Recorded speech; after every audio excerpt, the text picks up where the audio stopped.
12টি মাসের মধ্যে হলো 3টি মাস শ্রেষ্ঠ। তার মধ্যে হলো বৈশাখ মাস, কার্তিক মাস, মাঘ মাস। বৈশাখ মাসে তুলসীতে জল ও প্রাতঃ স্নান করা উচিত।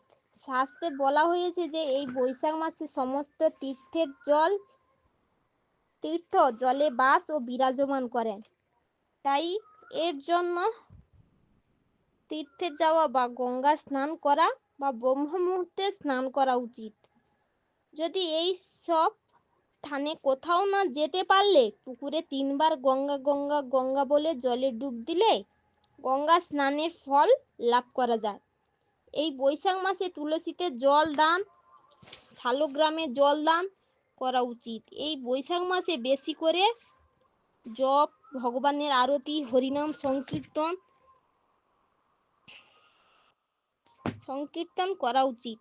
আর কেউ যদি প্রাতঃ স্নান করবার জন্য এক পা নিক্ষেপ করে তার 10,000 অশ্বমেধ যজ্ঞের ফল লাভ হয়। আর কেউ যদি বৈশাখ মাসে শ্রীহরিকে পুষ্প, চন্দন, তুলসী দিয়ে পূজা করে তার অধিক প্রাতঃকুল ও পিতৃকুলকে ভগবান উদ্ধার করেন। আর এই বৈশাখ মাসে প্রত্যেকে ভগবানের চন্দন যাত্রা ও অক্ষয় তৃতীয়া আনন্দের সাথে পালন করা উচিত।